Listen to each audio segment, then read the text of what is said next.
So దళిత బంధును release చేయాలని చెప్పి ప్రజాపాలనకు వచ్చారు. సో మాట్లాడించే ప్రయత్నం అన్న, మీ ప్రధాన డిమాండ్ ఏంది?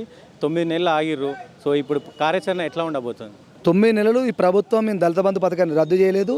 బడ్జెట్లో 2000 కోట్లు కేటాయించినామని చెప్పినటువంటి గౌరవ మా డిప్యూటీ సీఎం బట్టి విక్రమార్క గారు మా మంత్రివర్యులు సీతక్క గారిని వాళ్ళ కలవాలని రావడం జరిగింది.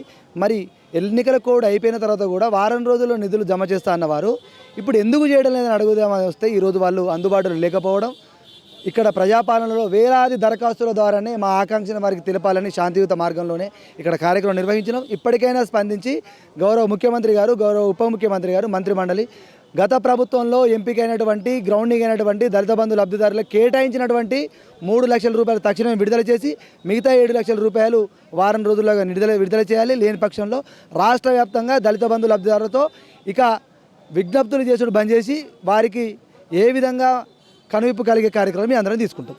ఇప్పుడు ప్రజెంట్ కాంగ్రెస్ ప్రభుత్వాన్ని నడిపే డబ్బులే లేవు రాష్ట్రంలో. సో దళిత బంధు ఎట్లా ఇస్తారనే వాదనలు కూడా వస్తున్నాయి. ఎట్లా మాకు కేటాయించిన డబ్బులు కలెక్టర్ గారి అకౌంట్లో ఉన్నాయి 3 లక్షలు. అవి మొదటి విడతగా ఇవ్వండి. సరే, మీ ప్రభుత్వం కుదుటపడ్డాక మీకు వెసులుబాటు ఉన్నాక మిగతా డబ్బులు విడతల వారిగా వేయండి. మేము దానికి అంగీకరిస్తున్నాం కదా. కనీసం ఈ అంగీకరించే చర్చలకు కూడా మమ్మల్ని పిలవడం లేదు, మమ్మల్ని కలవడానికి కూడా ఇష్టపడడం లేదు. ఏం పాపం చేసినాం? ఉద్యమం కానించి ఉద్యమంలో బలిదానాలు చేసినందుకు మా దళితులు పాపం చేసినలా? ఉద్యమాన్ని భుజస్కంధాల మీద వేసుకొని ఉద్యమకారులుగా మాలాంటి విద్యార్థి నాయకులు పాపం చేసినలా? మమ్మల్ని కలవడానికి మేము ఉగ్రవాదులమా, తీవ్రవాదులమా? ఎందుకు మమ్మల్ని కలవడానికి ఇష్టపడతలేరు? ఎందుకు ఇంత అభద్రతా భావంలో ఉన్నారు? మేము విడతలుగా స్వీకరించడానికి గ్రౌండింగ్ అయినప్పుడు మేము రెడీగా ఉన్నాం కదా. మీకు ఎందుకు భయం? మీకు ఎందుకు బాధ? ఉప ముఖ్యమంత్రిగా మీ పర్సనే ఉన్నారు. మీరేమన్నా రిప్రజెంటేషన్ ఇచ్చే ప్రయత్నం చేసిరా? ఇంత ముందుకు గౌరవ ఉప ముఖ్యమంత్రి గారిని కలవడం జరిగింది, రిప్రజెంటేషన్ ఇవ్వడం జరిగింది. 2000 కోట్లు కేటాయిస్తానంటూ హర్షాతిరేకాలు చెప్పి కృతజ్ఞతలు చెప్పడం కూడా జరిగింది. మొన్నటికి మన వారం రోజుల్లోనే డబ్బులు విడుదల చేస్తామని ఖమ్మం జిల్లా రివ్యూలో చెప్పడం జరిగింది. మరి ఇప్పుడు ఎందుకు వెనుకపోతున్నారో అర్థం కావడం లేదు.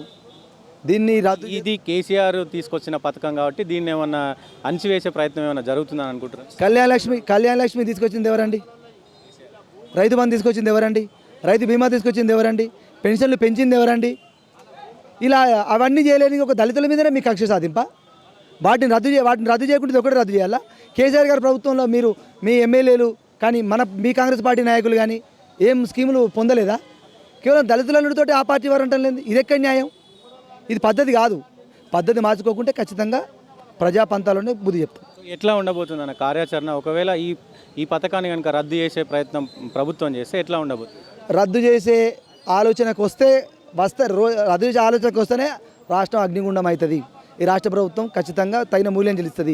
ఎందుకంటే గ్రామ పంచాయతీ ఈవో గారి నుండి ప్రభుత్వ సిఎస్ వరకు పారదర్శకంగా జరిగిన 2వ విడత దళిత బంధు ప్రక్రియ ఖచ్చితంగా న్యాయస్థానాల ద్వారానైనా మీ మెడలు వంచి ఖచ్చితంగా దళిత బంధు సాధించుకుంటాం. అక్కడి దాకా పోకుండా దళితుల పక్షపాతిగా ఉండాలంటే ఖచ్చితంగా నిధులు వెంటనే మంజూరు చేయండి. సో ఇది పరిస్థితి. దళిత బంధును వెంటనే విడుదల చేయాలి. 2వ విడత ఏదైతే చెక్కులు ఇచ్చారో అవి విడుదల చేయాలని చెప్పి కూడా కోరుతారు.